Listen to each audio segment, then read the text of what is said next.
Assalamualaikum warahmatullahi wabarakatuh. Bismillahirrahmanirrahim. Alhamdulillahirrabbilalamin. Wassalatu wassalamu ala al-mab'uthi rahmatan lil alamin wa ala alihi wa ashabihi wa tabi'in wa tabi'in lahum bi ihsanin ila yaumiddin, amma ba'd. Sahabat sekalian yang dirahmati oleh Allah Subhanahu wa taala, berjumpa lagi dengan saya Nur Rahmat dalam channel ngaji. Semoga Allah selalu melimpahkan kasih sayangnya kepada kita dan selalu memberikan perlindungannya kepada kita, amin ya rabbal alamin. Jadi sahabat sekalian, pada kesempatan yang baik ini saya akan sedikit menguraikan tentang Quran surah At-Taubah. Satu ayat dulu ya, 128 yang bunyinya A'udzubillahi minasyaitonirrajim. Bismillahirrahmanirrahim. Laqad ja'akum rasulun min anfusikum azizun 'alaihi ma anittum harisun 'alaikum bil mu'minina raufur rahim. Sahabat sekalian, pada ayat tersebut yaitu Quran surah At-Taubah 128 memiliki arti yang kurang lebihnya seperti ini. Sungguh telah datang kepadamu seorang rasul dari kaummu sendiri, berat terasa olehnya penderitaan yang kamu alami. Dia sangat menginginkan keimanan dan keselamatan bagimu, dan penyantun dan penyayang terhadap orang-orang yang beriman. Sahabat sekalian, jadi pada Quran surah At-Taubah ini 128 ini, ayat ini diturunkan dengan ditujukan kepada bangsa Arab secara khusus. Ayat ini juga secara umum ditunjukkan kepada seluruh umat muslim, ya. Jadi seluruh umat muslim, meskipun yang semula ditunjukkan kepada bangsa Arab di masa Kanjeng Nabi Muhammad SAW, karena kepada mereka lah, kepada bangsa Arab lah Al-Quran itu diturunkan oleh Allah Subhanahu wa taala. Jadi sahabatku sekalian yang dirahmati oleh Allah Subhanahu wa taala, pada Quran surah At-Taubah ayat yang 128, mana bunyinya tadi setelah saya sampaikan, sebagian ahli tafsir menjelaskan pada kutipan rasulun min anfusikum, ya, rasulun min anfusikum. Dalam suatu hadis dijelaskan bahwasannya Rasulullah SAW bersabda, sesungguhnya Allah telah memilih Bani Kinanah dari keturunan Nabiullah Ismail, dan memilih suku Quraisy dari Bani Kinanah, dan memilih Bani Hashim dari suku Quraisy.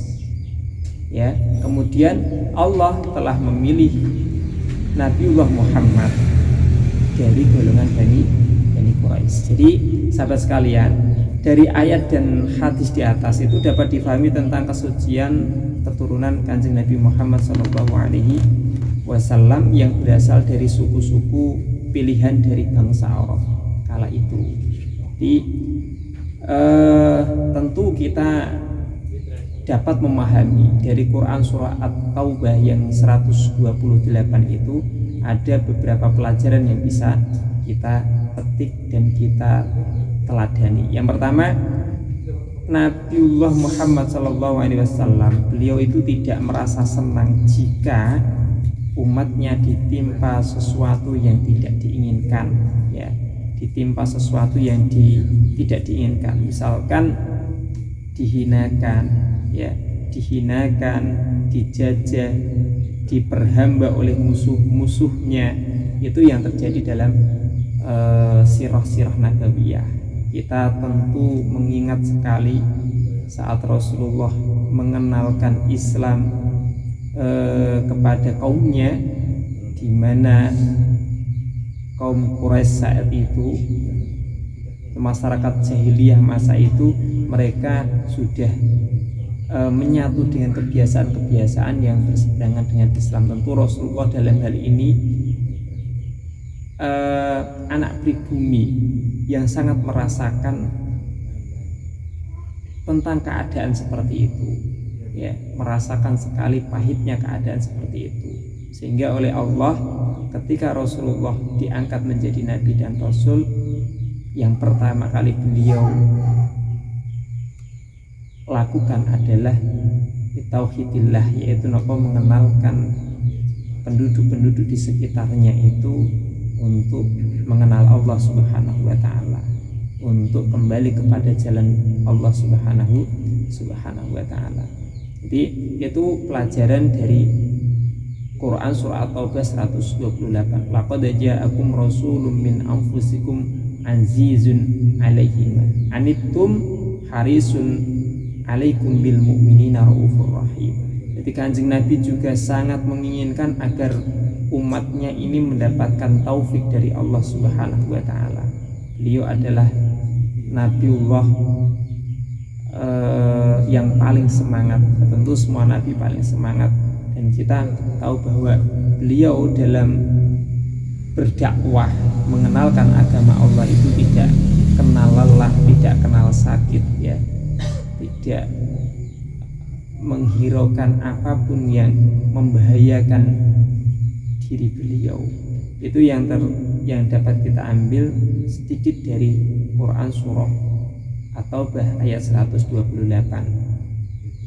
Kalau kita bicara tentang kasih sayang Kanjeng Nabi Muhammad, tentu tidak ada hal yang kita ragukan kembali. Bagaimana baginda Nabi Agung Muhammad memberikan uswah hasanah, suri tauladan tentang kasih sayang beliau terhadap siapapun, baik itu anak kecil, orang yang seusianya, ataupun orang yang lebih tua, ataupun dari kabilah-kabilah yang lain. Jadi itu sahabatku sekalian, semoga kita senantiasa senang membaca Al-Quran, kemudian tadabbur, mengingat-ingat, ya, atau berpikir, tafakkur, berpikir akan ayat-ayat yang Allah sampaikan melalui Al-Quranul Karim. Dan semoga dengan kita semangat membaca Al-Quran, kita diberikan kemudahan dalam segala hal oleh Allah Subhanahu wa taala. Jadi itu yang bisa saya sampaikan sahabat sekalian. Mungkin suasananya agak berbeda ini, ya. Kita akhiri. Wassalamualaikum warahmatullahi wabarakatuh.